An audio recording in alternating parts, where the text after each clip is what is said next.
Student, स्वागत है आपका आपके अपने YouTube channel RDJD study centre पे।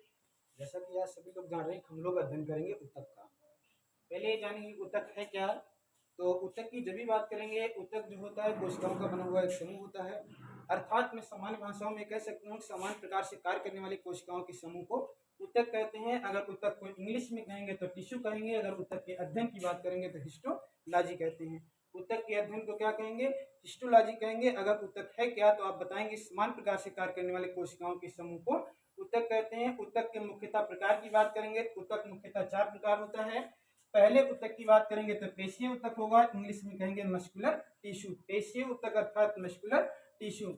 मस्कुलर टिश्यू की बात करेंगे तो इसके मुख्यतः 3 प्रकार होते हैं। पहले प्रकार की बात करेंगे तो रैखिक होता है। रैखिक का दूसरा नाम होता है ऐच्छिक, यानी जो हम आप अपनी इच्छाओं से कार्य करते हैं और रैखिक पेशियां कार्य करती हैं या ऐच्छिक पेशियां कार्य करती हैं।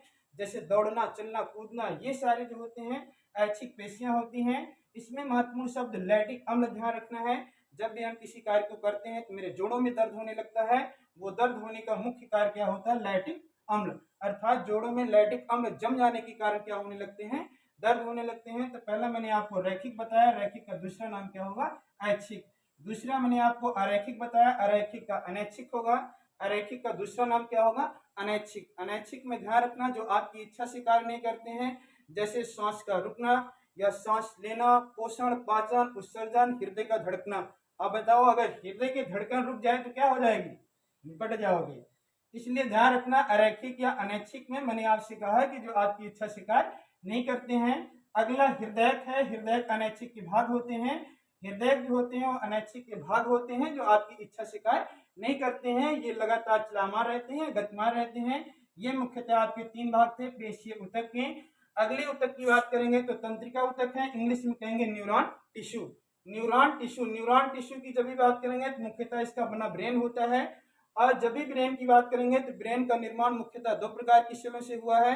एक न्यूरॉन सेल होते हैं, दूसरा ग्लियम सेल होता है। न्यूरॉन सेल के जो भाग होते हैं वो 90% होते हैं, जबकि ग्लियम सेल के जो भाग होते हैं वो 10% होते हैं। तो यहाँ पे तंत्रिका उतक या न्यूरॉन टिश्यू का मुख्य कार्य है ब्रेन का निर्माण। ब्रेन अर्थात मस्तिष्क का निर्माण करता है। मैंने कहा न्यूरॉन टिश्यू में जो तंत्रिका उतक होते हैं उनके भाग जो होते हैं वो 90% होते हैं, जबकि ग्लियम सेल जो होते हैं वो 10% होते हैं। ये भी ध्यान रखने की जरूरत है कि न्यूरॉन सेल में कोशिका विभाजन नहीं पाया जाता है, जबकि ग्लियम सेल में कोशिका विभाजन पाया जाता है। अगर पूछेगा आपसे कि न्यूरॉन सेल में कोशिका विभाजन क्यों नहीं पाए जाते, तो आप बताएंगे कि सेंट्रोसोम की अनुपस्थिति। सेंट्रोसोम की अनुपस्थिति, सेंट्रोसोम अनुपस्थित होने के कारण न्यूरॉन सेल में कोशिका विभाजन नहीं पाए जाते हैं, जबकि ग्लियम सेल में कोशिका विभाजन पाए जाते हैं। अगला उतक आपका संयोजी उतक है, जिसे कनेक्टिंग टिश्यू कहते हैं। कनेक्टिंग का संबंध कनेक्ट करना अर्थात जोड़ने से है। तो संयोजी उतक या कनेक्टिव टिश्यू में पहला आपका होगा ब्लड अर्थात रक्त।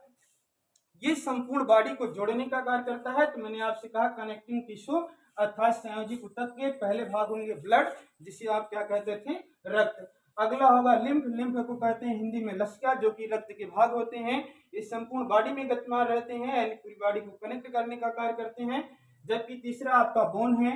बोन हिंदी में कहेंगे हड्डियां, जबकि कार्टिलेज उपास्थि होती है।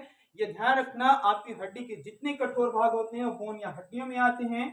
अगर कार्टिलेज क्या है तो मैंने आपसे कहा आपके हाथों का मुड़ना या जो जो जोड़ जहां जहां पे मुड़ते हैं वो कार्टिलेज होते हैं। कार्टिलेज होने की वजह से हमारे आपके जोड़ प्रत्येक स्थान से मुड़ने का कार्य करते हैं। तो पहला मैंने आपसे कहा ब्लड, दूसरा आपसे कहा लसिका, तीसरा आपसे कहा हड्डी और चौथा कहा उपास्थियां। ये आपके चारों क्या होंगे? Connecting tissue. अगला आपका उपकला उतक है। उपकला उतक को एपिडोस उतक के नाम से भी जाना जाता है। उपकला उतक को एपिडोस उतक के नाम से भी जाना जाता है। इसके मुख्य कार्य है सौंदर्यता और सुरक्षा। यानी उपकला उतक बना किसका होता है? तो फैट अर्थात वसाओं के बने होते हैं। और जब बॉडी में पर्याप्त मात्रा में वसाएं होंगी तो बॉडी की सौंदर्यता भी बेहतर होगी और साथ साथ सुरक्षात्मकता का भी कार्य करेगा। तो यहाँ पे उपकला उतक मैंने कहा एपिडोज, मुख्य कार्य क्या होगा? तो सौंदर्यता और सुरक्षा। सौंदर्यता और सुरक्षा। भाग की बात करेंगे तो पहला आपने कहा वसा होगा। वसा मैंने आपसे कहा कि संयोजी ये उपकला उतक जो होते हैं, एपिडोज उतक जो होते हैं, ये बने किसके होते हैं? फैट अर्थात वसा के बने होते हैं। दूसरा शब्द यहाँ पे कुबड़ लिखा हुआ है। ध्यान रखना जो ऊंट में ये कुबड़ पाए जाते हैं, लोग कहते हैं पानी का स्टोर होता है इसमें, जबकि ऐसा कुछ नहीं है। कूबड़ जो होता है ऊंट का, वहां पे ये ऊर्जा ग्लूकोज को अवशोषित करने का कार्य करता है, जो कि फैट अर्थात वसाओं के रूप में होता है। जब भी उसे खाद्य पदार्थ की जरूरत होती है तो वही कूबड़ के माध्यम से वो अवशोषित कर लेता है। तीसरा आपका पेट, मैंने कहा पेट में भी वसा या चर्बियां हो जाती हैं, तो चाहे व्यक्ति को भोजन दो या न दो, लेकिन उसके पेट पे कोई प्रभाव नहीं पड़ता है। इसलिए ध्यान रखना कि पेट या वसा की जब भी बात करेगा तो वसा से निर्माण जब हो जाते हैं तो वहां पे वसा जमने से या फैट जमने से वो पेट उसी तरीके से बने रहते हैं। अगला झुर्रियां हैं, ध्यान रखना ठंडियों में चेहरे पे झुर्रियां आना या होठों का फटना, ये सारे जो लक्षण होते हैं उत्प्ला ऊतक में कमी अर्थात वसा या फैट की कमी की वजह से ऐसा होता है। ये चीजें ध्यान रखना। उत्प्ला ऊतक की बात क्या है, एपिडोज ऊतक की बात क्या है, मैंने कहा वसा इससे संबंधित है, कूबड़ इससे संबंधित है, पेट इससे संबंधित है और झुर्रियां इससे संबंधित हैं। जबकि अगर मुख्यतः बात करेगा तो आप इतने बताना कि उत्प्ला ऊतक का मुख्य कार्य सौंदर्यता के साथ साथ सुरक्षा। अगर आपकी बॉडी में वसा या फैट नहीं रहेगा तब ऐसी स्थितियों में अगर कोई मारेगा आपको तो सीधे हड्डियां आपकी टूट जाएगी। इसलिए ध्यान रखना कि उत्प्ला ऊतक का होना भी बॉडी में जरूरी है। यहीं पे आपकी क्लासेस खत्म होती हैं। एक बार पुनः देख लिया जाए, मैंने आपसे कहा टॉपिक आपका ऊतक था, इंग्लिश में कहेंगे टिश्यू, अध्ययन को क्या कहेंगे हिस्टोलॉजी, प्रकार कितने होंगे 4 होंगे, पेशीय ऊतक, तंत्रिका ऊतक, संयोजी ऊतक और उत्प्ला ऊतक होगा। मैंने कहा पेशीय ऊतक को इंग्लिश में क्या कहेंगे तो मस्कुलर टिश्यू, प्रकार कितने होंगे तो 3, रैखिक, अरैखिक और हृदयक। तंत्रिका ऊतक बना क्या होगा ब्रेन, ब्रेन न्यूरॉन सेल के 90% भाग, जबकि ग्लियम सेल के 10% भाग। अगला मैंने यहाँ से कहा संयोजी ऊतक, इंग्लिश में कहेंगे कनेक्टिंग टिश्यू। कनेक्टिंग टिश्यू यानी कनेक्ट करने में महत्वपूर्ण भूमिका निभाता कौन कौन है, तो मैंने आपसे कहा ब्लड होगा, लिम्फ अर्थात लसिका होगा, बोन अर्थात हड्डियां होंगी, कार्टिलेज और उपास्थ्य होंगे। अगला उत्प्ला ऊतक था, आपने कहा एपिडोज ऊतक के नाम से भी जाना जाता है। ये बने किसके होते हैं तो वसाओं के बने होते हैं। आपकी क्लास यहीं पे समाप्त हुई, शेष अगली क्लास। Thank you class.